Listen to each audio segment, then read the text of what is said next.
La caja oblonga, de Edgar Allan Poe. Hace años, a fin de viajar de Charleston, en la Carolina del Sur, a Nueva York, reservé pasaje a bordo del excelente paquebote Independence, al mando del capitán Hardy. Si el tiempo lo permitía, zarparíamos el 15 de aquel mes, junio. El día anterior, o sea, el 14, subí a bordo para disponer algunas cosas en mi camarote. Descubrí así que tendríamos a bordo gran número de pasajeros, incluyendo una cantidad de damas superior a la habitual. Noté que en la lista figuraban varios conocidos y, entre otros nombres, me alegré de encontrar el de Mr. Cornelius Wyatt, joven artista que me inspiraba un marcado sentimiento amistoso. Habíamos sido condiscípulos en la Universidad de C y solíamos andar siempre juntos. Su temperamento era el de todo hombre de talento y consistía en una mezcla de misantropía, sensibilidad y entusiasmo. A esas características unía el corazón más ardiente y sincero que jamás haya latido en un pecho humano. Observé que el nombre de mi amigo aparecía colocado en las puertas de 3 camarotes, y luego de recorrer otra vez la lista de pasajeros, vi que había sacado pasaje para sus 2 hermanas, su esposa y él mismo. Los camarotes eran suficientemente amplios y tenían 2 literas, una sobre la otra. Excesivamente estrechas, las literas no podían recibir a más de una persona. De todos modos, no alcancé a comprender por qué, para 4 pasajeros, se habían reservado 3 camarotes. En esa época me hallaba justamente en uno de esos estados de melancolía espiritual que inducen a un hombre a mostrarse anormalmente inquisitivo sobre meras nimiedades. Confieso avergonzado, pues, que me entregué a una serie de conjeturas tan enfermizas como absurdas sobre aquel camarote de más. No era asunto de mi incumbencia, claro está, pero lo mismo me dediqué pertinazmente a reflexionar sobre la solución del enigma. Por fin llegué a una conclusión que me asombró no haber columbrado antes. Se trata de una criada, por supuesto, me dije. Se precisa ser tonto para no pensar antes en algo tan obvio. Miré nuevamente la lista de pasajeros, descubriendo entonces que ninguna criada habría de embarcarse con la familia, aunque por lo visto tal había sido en principio la intención, ya que luego de escribir y criada habían tachado las palabras. Pues entonces se trata de un exceso de equipaje, me dije, algo que Wyatt no quiere hacer bajar a la cala y prefiere tener a mano. Ah, ya veo, un cuadro. Por eso es que ha andado tratando con Nicolino, el judío italiano. La suposición me satisfizo y por el momento dejé de lado mi curiosidad. Conocía muy bien a las 2 hermanas de Wyatt, jóvenes tan amables como inteligentes. En cuanto a su esposa, como aquel llevaba poco tiempo de casado, aún no había podido verla. Wyatt había hablado muchas veces de ella en mi presencia, con su estilo habitual lleno de entusiasmo. La describía como de espléndida belleza, llena de ingenio y cualidades. De ahí que me sintiera muy ansioso por conocerla. El día en que visité el barco, el 14, el capitán me informó que también Wyatt y los suyos acudirían a bordo, por lo cual me quedé una hora con la esperanza de ser presentado a la joven esposa. Pero al fin se me informó que la señora Wyatt se hallaba indispuesta y que no acudiría a bordo hasta el día siguiente a la hora de zarpar. Llegó el momento y me encaminaba de mi hotel al embarcadero cuando encontré al capitán Hardy, quien me dijo que, debido a las circunstancias, frase tan estúpida como conveniente, el Independence no se haría a la mar hasta 1 o 2 días después y que, cuando todo estuviera listo, me mandaría avisar para que me embarcara.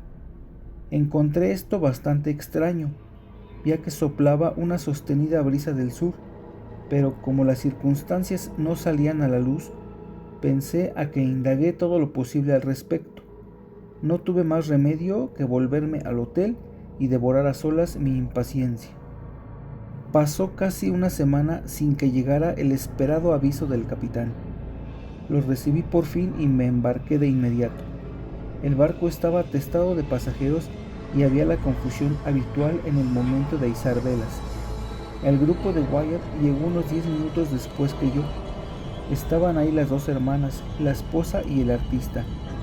Este último en uno de sus habituales accesos de melancólica misantropía. Demasiado conocía su humor, sin embargo, para prestarle especial atención. Ni siquiera se molestó en presentarme a su esposa, quedando este deber de cortesía a cargo de su hermana Marianne, tan amable como inteligente, quien con breves y presurosas palabras nos presentó el uno a la otra.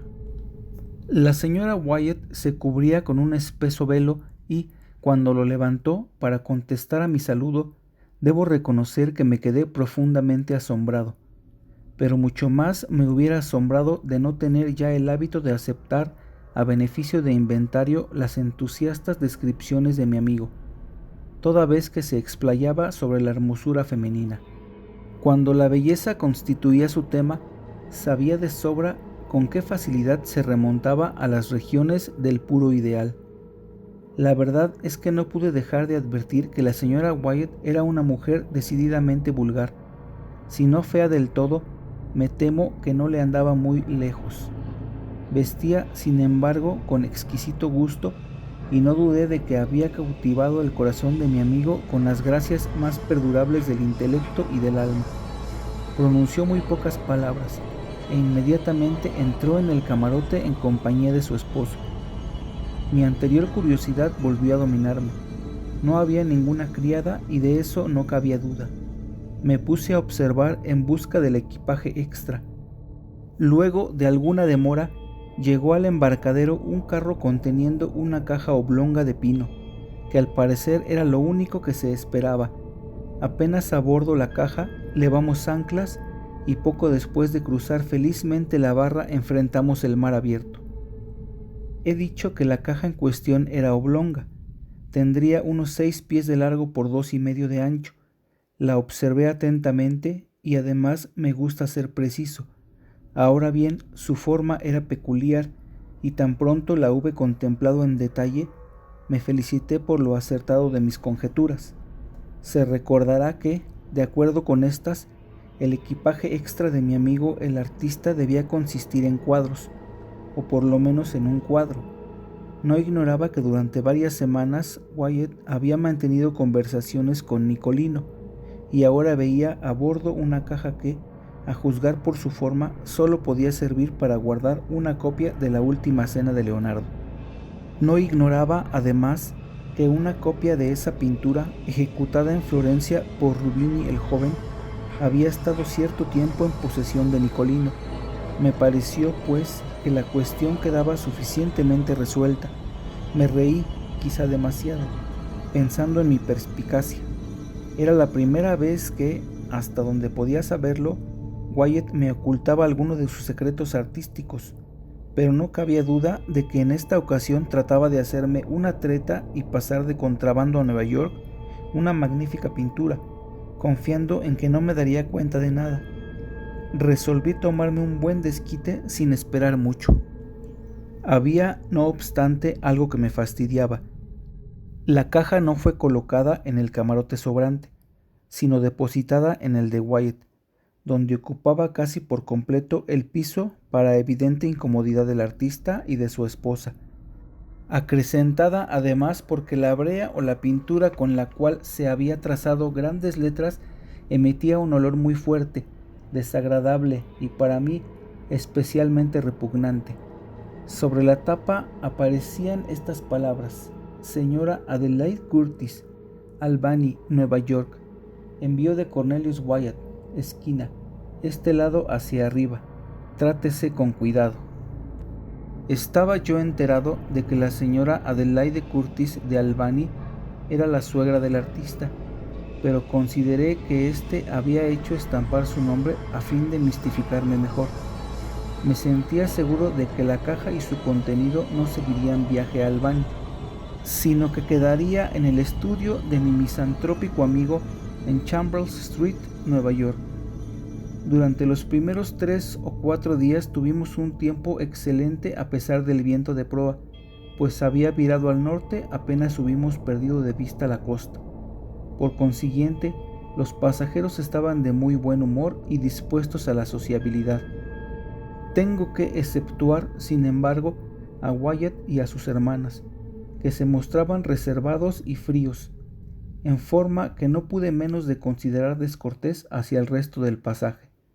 De la conducta de Wyatt no me preocupaba mucho. Estaba melancólico más allá de lo acostumbrado en él. Incluso diré que se mostraba lúgubre, pero no podía extrañarme dadas sus excentricidades. En cambio me resultaba imposible excusar a sus hermanas. Se encerraban en su camarote la mayor parte del día, negándose terminantemente, a pesar de mi insistencia, a alternar con nadie a bordo. La señora Wyatt era, en cambio, mucho más agradable. Vale decir que era parlanchina, y esto tiene mucha importancia en un viaje por mar. Pronto se mostró excesivamente familiar con la mayoría de las señoras y, para mi profunda estupefacción, mostró una tendencia poco disimulada a coquetear con los hombres. A todos nos divertía muchísimo. Digo divertía, pero apenas si sé cómo explicarme.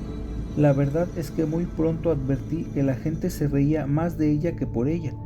Los caballeros reservaban sus opiniones, pero las damas no tardaron en declararla una excelente mujer, nada bonita, sin la menor educación y de calidad vulgar. Lo que asombraba a todos era cómo Wyatt había podido caer en la trampa de semejante matrimonio. Se pensaba, claro está, en razones de fortuna, pero yo sabía que la solución no residía en eso, pues Wyatt me había informado de que su esposa no aportaba un solo centavo al matrimonio, ni tenía la menor esperanza de heredar. Se había casado con ella, según me dijo, por amor y solamente por amor, pues su esposa era más que merecedora de su cariño. Pensando en estas frases de mi amigo, me sentí perplejo más allá de toda descripción.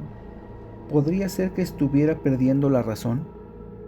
¿Qué otra cosa podía pensar?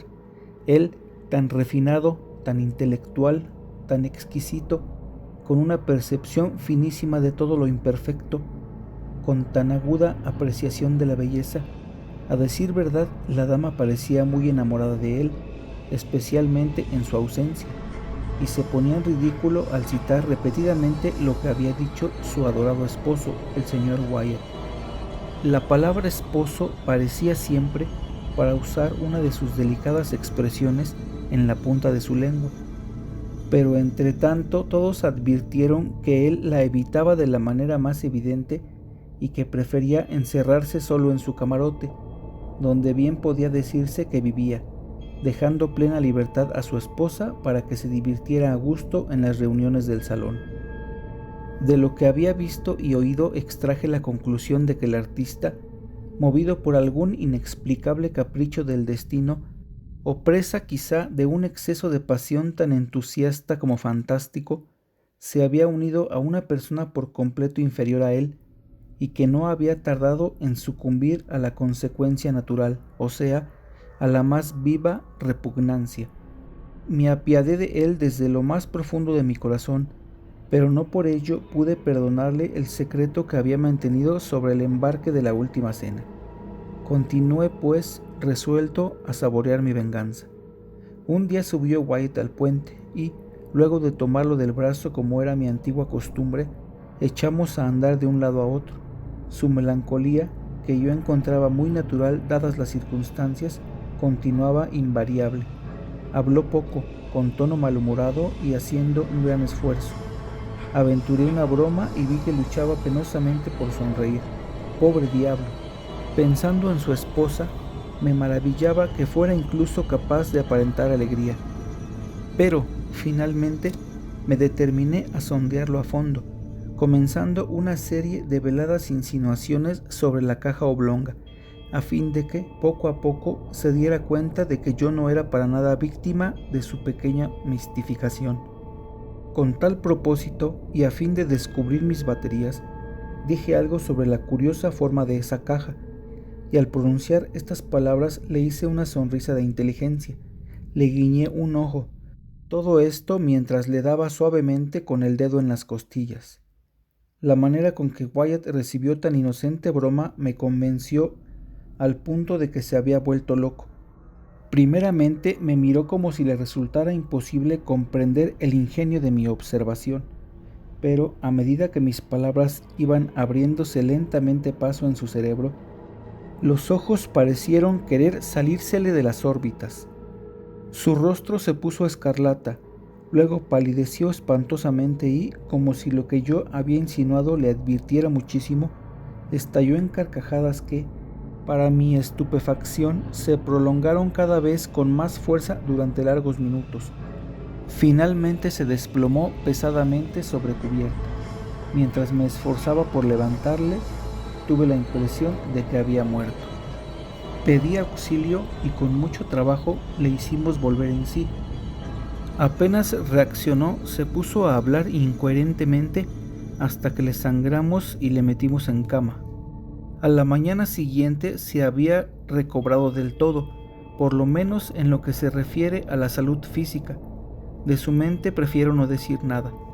Evité encontrarme con él durante el resto del viaje, siguiendo el consejo del capitán, quien parecía coincidir plenamente conmigo en que Wyatt estaba loco, pero me pidió que no dijese nada a los restantes pasajeros. Inmediatamente después de la crisis de mi amigo, ocurrieron varias cosas que exaltaron todavía más la curiosidad que me poseía. Entre otras, señalaré la siguiente. Me sentía nervioso por haber bebido demasiado té verde y dormí mal, tanto que durante 2 noches no pude pegar ojo.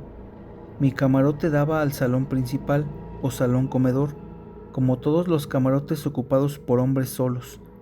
Las 3 cabinas de Wyatt comunicaban con el salón posterior, el cual estaba separado del principal por una liviana puerta corrediza que no se cerraba nunca, ni siquiera de noche. Como seguimos navegando con viento en contra, el barco escoraba acentuadamente un sotavento, y cada vez que el lado del estribor se inclinaba en ese sentido, la puerta divisoria se recorría y quedaba en esa posición, sin que nadie se molestara en levantarse y cerrarla. Mi camarote hallábase en una posición tal que, cuando tenía abierta la puerta, lo que ocurría siempre a causa del calor, debía ver con toda claridad el salón posterior, e incluso esa parte a donde daban los camarotes de Wyatt. Pues bien, durante 2 noches, no consecutivas, en que me hallaba despierto, vi que, a eso de las 11, la señora Wyatt salía cautelosamente del camarote de su esposo y entraba en el camarote sobrante, donde permanecía hasta la madrugada, hora en que Wyatt iba a buscarla y le hacía entrar nuevamente a su cabina. Resultaba claro, pues, que el matrimonio estaba separado. Ocupaban habitaciones aparte, sin duda a la espera de un divorcio más absoluto, y pensé que en eso residía, después de todo, el misterio del camarote suplementario. Mucho me interesó además otra circunstancia. Durante las 2 noches de insomnio a que he aludido, e inmediatamente después de que la señora Wyatt hubo entrado en el tercer camarote, atrajeron mi atención ciertos singulares sonidos ahogados que brotaban del de su esposo. Tras de escuchar un tiempo, logré explicarme perfectamente su significado. Aquellos ruidos los producía el artista al abrir la caja oblonga mediante un escoplo y una masa, esta última envuelta en alguna materia algodonosa o de lana que amortiguaba los golpes. A fuerza de escuchar, me pareció que podía distinguir el preciso momento en que Wyatt levantaba la tapa, y también cuando la retiraba a fin de depositarla en la litera superior de su cabina. Me di cuenta de este último a causa de los golpecitos que daba la tapa contra los tabiques de madera del camarote, mientras que Wyatt trataba de depositarla con toda suavidad en la litera, por no haber espacio en el suelo. A eso seguía un profundo silencio, sin que volviera a escuchar nada hasta el amanecer, como no fuera, si cabe mencionarlo, un leve sonido semejante a sollozos o suspiros, tan sofocados que resultaban casi inaudibles, a menos que se tratara de un producto de mi imaginación. He dicho que aquello hacía pensar en sollozos o suspiros, pero muy bien podía tratarse de otra cosa. Más bien cabía pensar en una ilusión auditiva. Sin embargo, de acuerdo con sus hábitos, Wyatt se entregaba a uno de sus caprichos, dejándose llevar por un arrebato de entusiasmo artístico, y abría la caja oblonga a fin de regalar sus ojos con el tesoro pictórico que encerraba. Por supuesto, nada había en este que justificara un rumor de sollozos. Repito, pues, que debía tratarse de una alucinación de mi mente, excitada por el té verde del excelente capitán Hardy. En las 2 noches de que he hablado, poco antes del alba, oí como Wyatt volvía a colocar la tapa sobre la caja oblonga, introduciendo los clavos en sus agujeros por medio de la masa envuelta en trapos. Hecho esto, salía de su camarote completamente vestido e iba en busca de la señora Wyatt, que se hallaba en la otra cabina. Llevábamos 7 días en el mar y habíamos pasado ya el cabo de Hatteras, cuando nos asaltó un fortísimo viento del sudoeste. Como el tiempo se había mostrado amenazante, no nos tomó desprevenidos. Todo a bordo estaba bien aparejado y, cuando el viento se hizo más intenso, nos dejamos llevar con 2 rizos de la mesana cangreja y el trinquete. Con este velamen navegamos sin mayor peligro durante 48 horas, ya que el barco resultó ser muy marino y no hacía agua. Pero al cumplirse este tiempo, el viento se transformó en huracán y la mesana cangreja se hizo pedazos, con lo cual quedamos de tal modo a merced de los elementos que de inmediato nos barrieron varias olas enormes en rápida sucesión. Este accidente nos hizo perder 3 hombres, aparte de quedar destrozadas las amuradas de babor y la cocina. Apenas habíamos recobrado algo de calma cuando el trinquete voló de jirones, lo que nos obligó a izar una vela de estay, pudiendo así resistir algunas horas, pues el barco capeaba el temporal con mayor estabilidad que antes. Pero el huracán mantenía toda su fuerza sin dar señales de amainar. Pronto se vio que la enjarciadura estaba en mal estado, soportando una excesiva tensión. El tercer día de la tempestad, a las 5 de la tarde, un terrible bandazo a barbolento mandó por la borda nuestro palo de mesana. Durante más de 1 hora luchamos por terminar de desprenderlo del buque. A causa del terrible ruido, antes de lograrlo, el carpintero subió a anunciarnos que había 4 pies de agua en la sentina. Para colmo de males, descubrimos que las bombas estaban atascadas y que apenas servían.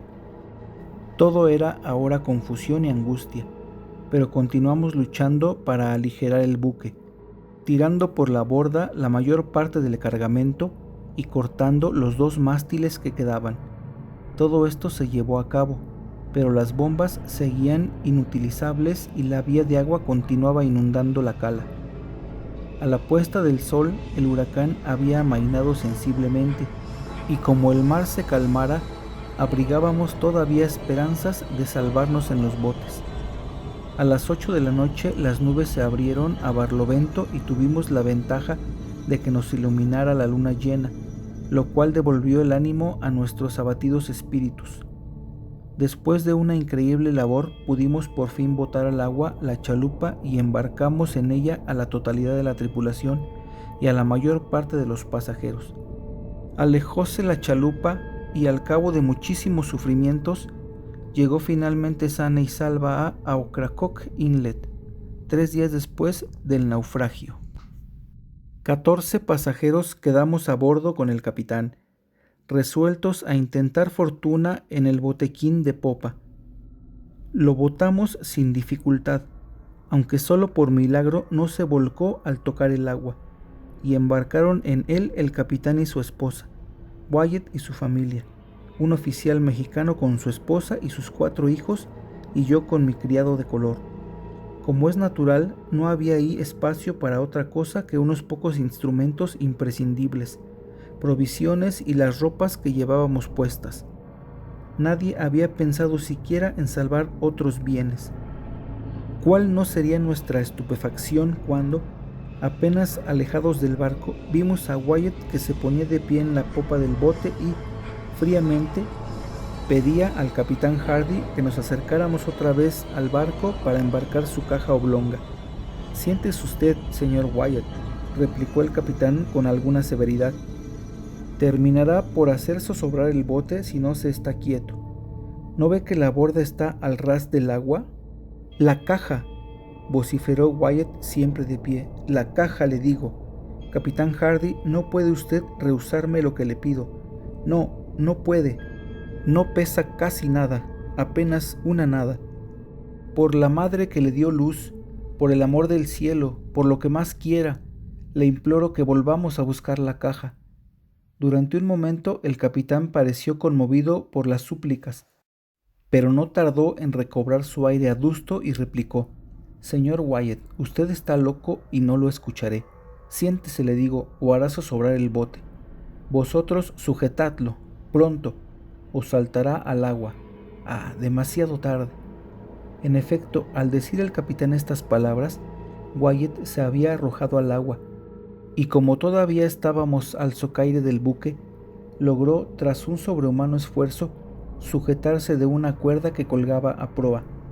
Un instante después trepaba a cubierta y corría frenéticamente hacia la escotilla que llevaba a los camarotes. Entretanto, habíamos sido llevados hacia la popa del barco, y sin la protección de su casco, quedábamos inmediatamente a merced del terrible oleaje.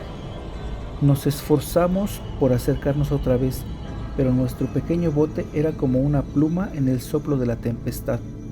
Nos bastó una ojeada para comprender que el destino del infortunado artista estaba sellado. A medida que aumentaba nuestra distancia del buque casi sumergido, vimos que el loco, ya que solo podíamos considerarlo como tal, aparecía otra vez en cubierta y, con fuerzas que parecían las de un gigante, arrastraba consigo la caja oblonga. Mientras lo contemplábamos en el colmo de la estupefacción, vimos que arrollaba rápidamente una cuerda a la caja y la pasaba luego varias veces por su cuerpo. Un instante después ambos caían al mar, desapareciendo instantáneamente y para siempre. Por un momento detuvimos el movimiento de los remos, clavados los ojos en el lugar del drama. Por fin reanudamos nuestros esfuerzos y pasó una hora sin que nadie dijera una palabra. Yo me atreví, por fin, a insinuar una observación. ¿Reparó usted, capitán, en cómo se hundieron de golpe? ¿No es sumamente curioso? Confieso que, por un momento, tuve una débil esperanza de que Wyatt se salvaría, al ver que se ataba a la caja y se confiaba así al mar. Por supuesto que se hundieron, y con la rapidez de una bala de plomo, repuso el capitán. Sin embargo, volverán a subir a la superficie, pero no antes de que la sal se disuelva. ¿La sal?, exclamé. Sí, dijo el capitán, señalándome a la esposa y hermanas del muerto. Ya hablaremos de esas cosas en un momento más oportuno. Mucho sufrimos y escapamos por muy poco de la muerte, pero la fortuna nos favoreció al igual que a nuestros camaradas de la chalupa. Más muertos que vivos, después de 4 días de horrible angustia, tocamos tierra en la playa opuesta a Roanoke Island. Permanecimos ahí una semana, pues los raqueros no nos trataron mal y finalmente hallamos la manera de llegar a Nueva York. Un mes después de la pérdida del Independence, me encontré casualmente en Broadway con el capitán Hardy. Como es natural, nuestra conversación versó sobre el naufragio y en especial sobre el triste destino del pobre Wyatt. En esa ocasión me enteré de 2 detalles siguientes. El artista había tomado pasaje para él, su esposa, sus 2 hermanas y una criada. Tal como él la había descrito, su esposa era la más encantadora y cultivada de las mujeres. En la mañana del 14 de junio, día en que visité por primera vez el barco, la señora Wyatt enfermó repentinamente y murió. El joven esposo estaba enloquecido de dolor, pero las circunstancias le impedían aplazar su viaje a Nueva York. Era necesario que llevara a su madre el cuerpo de la esposa adorada. aunque, por otra parte, no ignoraba que un prejuicio universal le impediría hacerlo abiertamente. De cada 10 pasajeros, 9 habrían abandonado el barco antes de hacerse a la mar en compañía de un cadáver. En este dilema, el capitán Hardy consintió en que el cuerpo, parcialmente embalsamado y colocado entre espesas capas de sal en una caja de dimensiones adecuadas, no fuera subido a bordo como si se tratara de una mercancía. Nada se diría sobre el fallecimiento de la dama, mas como ya era sabido que Wyatt había tomado pasaje para él y su esposa, fue preciso encontrar a alguien que desempeñara el papel de esta última durante el viaje. La doncella de la difunta aceptó ese papel voluntariamente. El camarote sobrante, que en un principio había sido tomado para la criada, fue naturalmente conservado. Ahí dormía aquella, como se supondrá, todas las noches. De día representaba, en la medida de sus posibilidades, el papel de ama, cuya persona era totalmente desconocida para los pasajeros de a bordo, como se tuvo buen cuidado de verificar previamente. En cuanto a mi engaño, nació de un temperamento demasiado negligente, inquisidor e impulsivo, pero desde entonces es muy raro que duerma bien de noche. De cualquier lado que me vuelva, hay siempre un rostro que me hostiga, y una risa histérica resonará para siempre en mis oídos. Fin. Muchas gracias por escuchar el audiolibro. Compartan, denle like y suscríbanse. Si quieren oír alguno en particular, déjenlo en los comentarios. Muchas gracias y hasta la próxima.